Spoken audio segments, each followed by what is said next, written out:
நன்மைகளோ விடுதலைகளோ சமாதானமோ சந்தோஷமோ அவ்வளவு சீக்கிரம் யாருக்கும் கிடைக்காது நம்பிக்கிட்டு இருந்த காலம் அது. பணம் உள்ளவன் தான் மகிழ்ச்சியா இருப்பான்னு நம்பிக்கிட்டு இருந்த காலம் அது. பாவம் செஞ்சவன் ஒரு நாள் மகிழ்ச்சியை அனுபவிக்கவே முடியாதுன்னு நம்பிக்கிட்டு இருந்த காலம் அது. அந்த காலத்துல அப்படியே தலைக்கீழ புரட்டி போட்ட எவ்வளவு எளிமையான இடத்திலே ஒரு மனிதன் இருந்தாலும், எவ்வளவு மோசமான இடத்திலே ஒரு மனிதன் இருந்தாலும், எப்படிப்பட்ட சூழ்நிலையிலே இந்த சமுதாயத்தினாலே ஒதுக்கப்பட்டிருந்தாலும், மேன்மையானவர்களுக்கு அல்ல ஒதுக்கப்பட்டவர்களுக்கும் ஒடுக்கப்பட்டவர்களுக்கும் முதல் வேலையா நான் செய்வேன் இறங்கினேன். தம்முடைய மகிமையை வெளிப்படுத்துவதற்காக 2000 வருடங்களுக்கு முன்பே அந்த மேன்மைகளை எல்லாம் துறந்து வீதியிலே நடந்த ஆண்டவர் நம்ம ஆண்டவர்.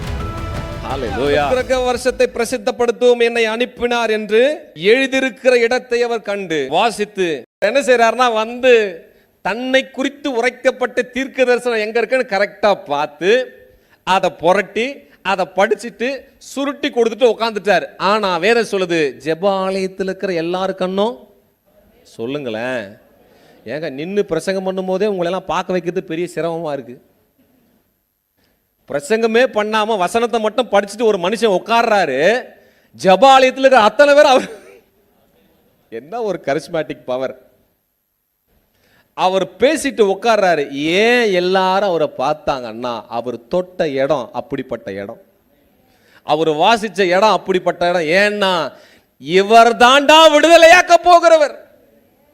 நன்மைகளோ விடுதலைகளோ சமாதானமோ சந்தோஷமோ அவ்வளவு சீக்கிரம் யாருக்கும் கிடைக்காது நம்பிக்கிட்டு இருந்த காலம் அது. பணம் உள்ளவன் தான் மகிழ்ச்சியா இருப்பான்னு நம்பிக்கிட்டு இருந்த காலம் அது. பாவம் செஞ்சவன் ஒரு நாள் மகிழ்ச்சியை அனுபவிக்கவே முடியாதுன்னு நம்பிக்கிட்டு இருந்த காலம் அது. அந்த காலத்துல அப்படியே தலைக்கீழ புரட்டி போட்டார். குருடனா இருக்கிறான். ஏன் குருடனா? இவன் செய்த பாவமோ இவன் பெற்றோர் அவங்க என்னன்னா, ஒருத்தன் வியாதியோடு பிறந்துட்டான்னாங்க அவனை மதிக்கிறதே கிடையாது.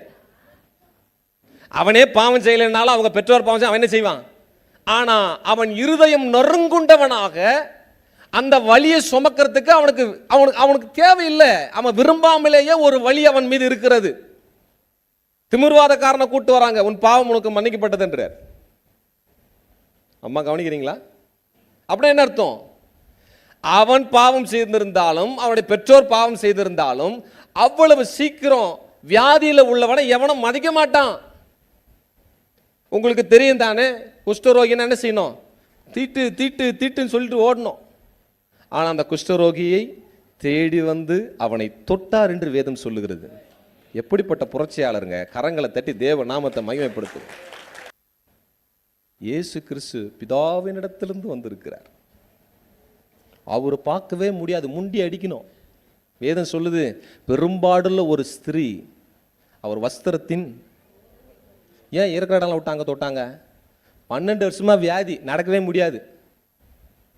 தவழ்ந்து போய் என்ன செஞ்சிருக்கிறா? வஸ்திரத்தின் ஓரத்தை ஆகிலும் தொட்டு விடுவேன் என்று. அவ்வளோ கிரவுடு. வேதம் சொல்லுது, அவங்க சாப்பிட்றதுக்கு தூங்குறதுக்கு கூட டைம் இல்லையா,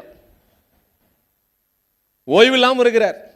சரி வாங்க அப்புறமா போன்னு சொல்லி எங்கன்னா தூரமா போனா இவருக்கு முன்னாடி ஒரு கூட்டம் என்ன செய்தாங்க வந்துருது. அவ்வளோ பிஸியான ஒரு மேன். ஆனா அவரோட பணி என்னவா தெரியுமா? அவர் என்ன சொல்லி இறங்கி இருக்கிறார் தெரியுமா? எவ்வளவு எளிமையான இடத்திலே ஒரு மனிதன் இருந்தாலும், எவ்வளவு மோசமான இடத்திலே ஒரு மனிதன் இருந்தாலும், எப்படிப்பட்ட சூழ்நிலையிலே இந்த சமுதாயத்தினாலே ஒதுக்கப்பட்டிருந்தாலும், மேன்மையானவர்களுக்கு அல்ல ஒதுக்கப்பட்டவர்களுக்கும் ஒடுக்கப்பட்டவர்களுக்கும் முதல் வேலையா நான் செய்வேன் இறங்கினார்.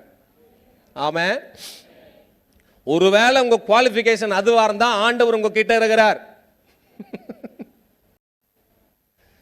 என்ன மாதிரி கஷ்டப்படுறது யாரும் இல்ல பிரதர், அவங்க எல்லாம் பரவாயில்ல பிரதர், என் கஷ்டம் நான் தான், உனக்கு பரவாயில்லம்மா, என் குடும்பத்தை பார், யூ ஆர் குவாலிஃபைட்.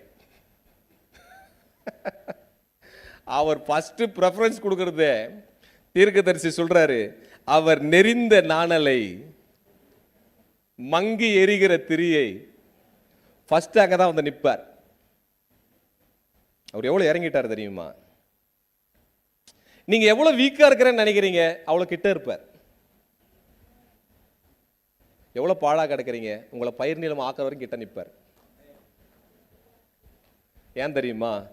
அவர்கிட்ட இருக்கிற மகிமை எதுலாம் செத்து போயிருக்கோ அதெல்லாம் உயிரோடு ஆக்கிடும். இந்த உலகம் ஒரு கண்ணோட்டத்தை காட்டுது இல்ல, அவ்வளவு சீக்கிரம் போயிட முடியாது. இல்ல அவர் எப்போ சீக்கிரமா வந்து வெயிட் பண்ணிட்டு இருக்கிற. உங்க வாழ்க்கையில தம்முடைய மகிமையை வெளிப்படுத்துவதற்காக 2000 வருடங்களுக்கு முன்பே அந்த மேன்மைகளை எல்லாம் துறந்து வீதியிலே நடந்த ஆண்டவர் நம்ம ஆண்டவர். ஹல்லேலூயா.